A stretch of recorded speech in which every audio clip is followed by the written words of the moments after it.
Welcome to the Deep Dive. Today, we are strapping in for a high-speed tour. We're looking at one of the country's, well, most active commercial real estate markets, Dallas-Fort Worth. That's right. We've got this list, the EBG listings of the week from October 18th, 2025.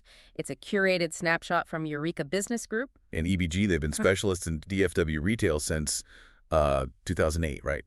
Guiding investors and business owners. Exactly. And they've put together this list claiming these are the top opportunities, the ones representing the, quote, best value. So our mission today is to unpack that, go beyond just the price, and figure out what factors really define best value in DFW right now. We're talking cap rates, tenants, location. All that good stuff. We need to decode their approach. Precisely. And we've noticed they've kind of grouped their listings into 3 price tiers, which seems to signal, well, 3 pretty different investment plays. Yeah, it's a useful way to break it down. So let's start at the entry level. Yeah. Under $2 million. Here, it feels like the focus is squarely on stability, predictable income. Absolutely. When you look under $2 million, it's less about hitting a home run with redevelopment and more about securing reliable cash flow with minimal fuss. They're selling predictability. Okay, first up is a 2,546 square foot single tenant QSR quick service restaurant. 7.25% cap rate, which sounds decent, but, what makes this fast food place special? Good question. It's really a combo of location and the lease structure itself. EBG flags 2 really critical points here. Okay. First, it's on a hard signalized corner. Think high visibility. And the traffic count is, well, it's kind of insane. They listed at plus or minus 145,500 vehicles per day. Wow, 145,000 VPD. That's huge. Yeah. That alone must keep the tenant busy. It definitely helps ensure their revenue. But second, and this is maybe even more critical for the investor, it's got an absolute NNN lease. Okay, let's pause on that. NNN. For anyone listening who isn't deep in commercial real estate lingo, why is absolute NN like the holy grail in this context? Right. So think of it as basically true passive income. NNN, or triple net, means the tenant handles the property taxes, the insurance, and all the common area maintenance and repairs. Not the landlord.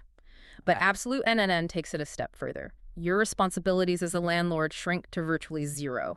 You basically just deposit the rent check. Ah, so it's secured cash flow without the usual property management headaches. Yeah. And backed by that crazy traffic count, plus they mentioned it was rebuilt in 2014, has a drive-through. Exactly. It's a modern, well-located, low-management asset. That's the value play here. Predictability. Oh. Got it. And that leads us nicely into the next one in this tier, which cranks stability up to 11. A 3,821 square foot building leased to a government tenant, specifically the state of Texas DFPS. Yeah, this is where the credit quality of the tenant becomes the absolute defining metric. Why is a state government office DFPS attractive in a retail list? I assume it's the reliability. Precisely. It's a state of Texas AAA credit tenant. In the investment world, you really can't get much more reliable than a AAA government credit rating. It's about as secure as income streams get. But, isn't there still a risk? Like, what if the government decides to consolidate offices or move somewhere else, even with that rating? Is it truly bulletproof? Well, no asset is completely risk-free, right? But the type of risk changes. Instead of worrying about market fluctuations hitting a private company, you're looking at sovereign stability. The chance of the state of Texas just defaulting, it's extremely low. Okay, makes sense. Plus, look at the details. They mention an attractive 8.00% cap rate. And crucially, there was a recent 5-year lease renewal that locked in annual CPI increases. Cost price index increases. Yeah. So built-in inflation protection for the next 5 years. That's smart. It really is. So you've got long-term occupancy suggested by the renewal, top-tier credit, and inflation hedging. That's what EBG means by best value under $2 million. And you see similar things in the other retail listings here, right? Things like corporate guarantees, NNN leases, maybe near anchors like Baylor University mentioned in one. Exactly. Predictable income, strong backing, good locations. Okay, but then there's this outlier, a piece of land, 37.8 acres, zoned residential.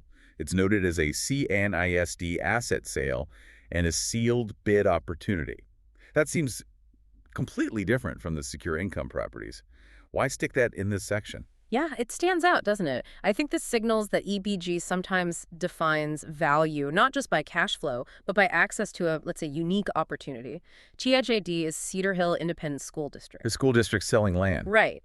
And when a non-traditional seller like that uses a sealed bid process, it can sometimes mean less competition compared to the open market where all the big developers are fighting. So the value isn't the current income. There is none. It's the process. the potential strategic advantage in how you acquire it. I think that's exactly it. It's about the potential for future development, getting a large residential parcel, potentially through a less crowded, maybe more direct channel. It's a pure potential play, kind of rounding out the options even in this stability-focused tier. Interesting. Okay, let's shift gears and move up the price ladder. The $2 million to $5 million range. Here, it feels like we're leaving that safety zone and stepping into, well, growth and potential. It reflects that DFW expansion we always hear about. Definitely. This bracket is all about future capacity, development angles, and often significant road frontage. The listings here are playing into that forward-looking strategy, getting ahead of the population boom. Like this 2.2 an acre mixed-use lot. They're not selling what's there now, they're selling what could be there. They highlight the mixed-use zoning, 320 feet on Gus Thomason Road, and even estimate potential for, what, up to 84 apartments plus retail. The potential density is appealing, sure, but I think the really crucial piece of information, the thing that sort of de-risks it for a developer, is the note that the city supports corridor redevelopment efforts. So having the city on board makes a big difference, streamlines things. Hugely. It lowers political risk, potentially speeds up permitting, but wait, there's something maybe even bigger listed here.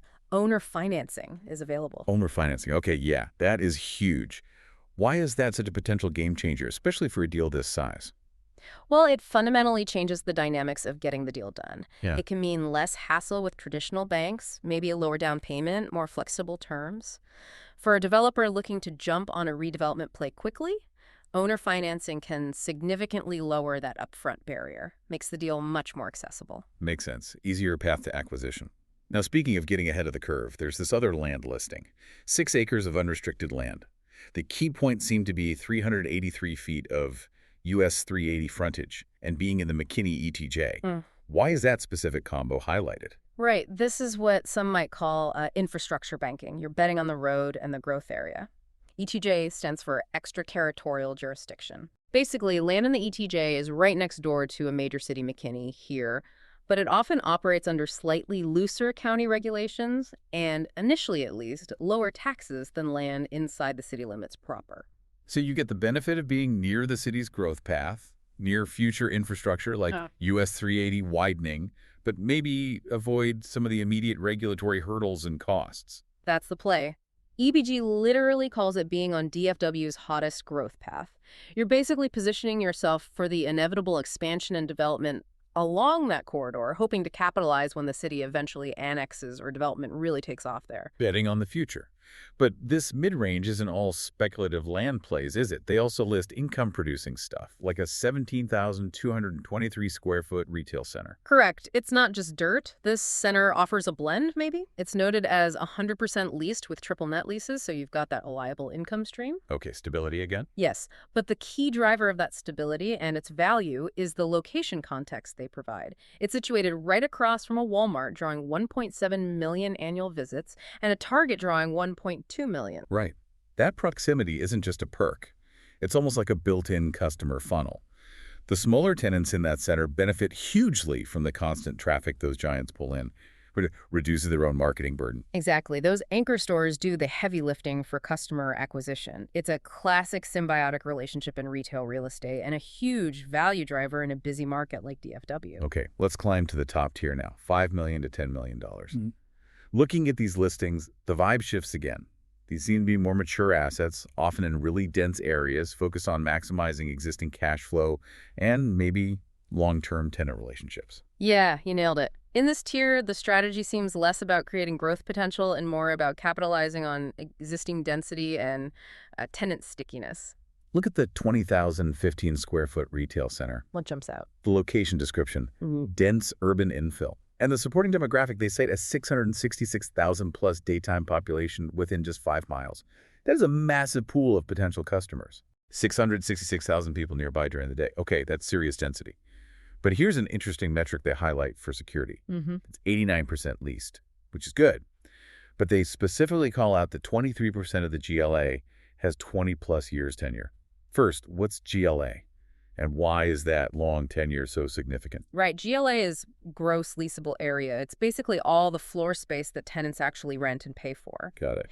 And when EBG emphasizes that nearly a quarter of that space has tenants who've been there for over 2 decades, They're signaling extreme stability. These tenants are deeply embedded in the location. Their businesses clearly work there. It points to reliable, long-term income based on proven loyalty. Okay. But hold on, if tenants have been there for 20 plus years, wouldn't their rents probably be like way below current market rates? Yeah. Why would a new investor want that? Isn't that leaving money on the table? But that's often the strategy. It's called forced appreciation potential. The listing actually notes this subtly by saying rents are below market. Okay. So how does that work for the buyer? Well, you buy the property based on its current, perhaps lower income, likely at a reasonable cap rate, but you know you have a built-in predictable schedule of lease expirations coming up for the long-term tenants. Right.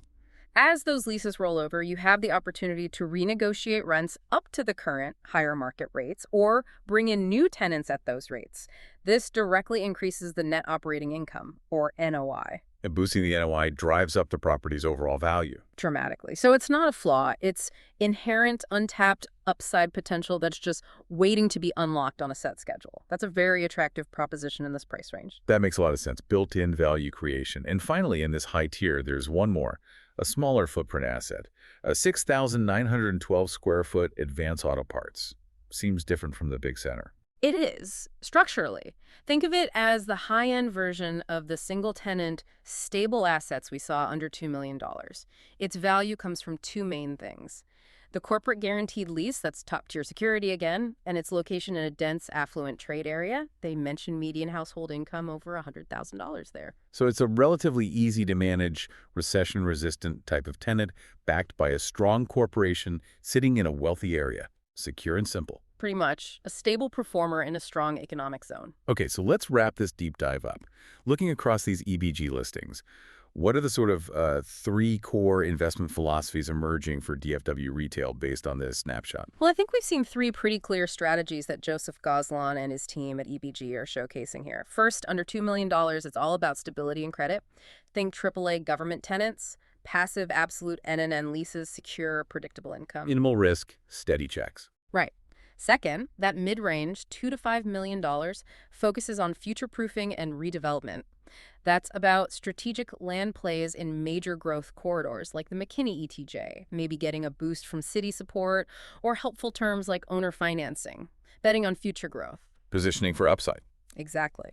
And then third, the high end, $5 to $10 million, prioritizes established cash flow in dense infill locations, leveraging that existing urban density, long-term tenant loyalty, and often that built-in potential to increase value by bringing below-market rents up over time. Capitalizing on maturity and unlocking hidden value. Yeah, EBG is basically laying out a roadmap here for different risk tolerances and goals within the DFW market, whether you want guaranteed income now or you're aiming for that exponential growth down the line. You know, it's interesting looking back at this deep dive. There's such a clear contrast highlighted in EBG's own curated list. On one hand, you have the ultra-safe, AAA-rated government lease, immediate locked-in stability. The definition of secure. And on the other hand, you've got that aggressive play, the unrestricted land right on US 380, banking entirely on DFW's explosive future growth. Total potential play. It really raises an important question for you, the listener, as you think about acquiring knowledge or even deploying capital in a dynamic market like this. Is the smarter strategy for you to secure the immediate stability like that government-backed asset offers? Or do you take the calculated risk on the asset position for maximum future growth, like that ETJ land? Yeah, which approach better aligns with your personal goals, your risk appetite, and maybe even your current stage of learning about this kind of investment? Something to definitely mull over as you digest the complexities of the DFW commercial real estate scene.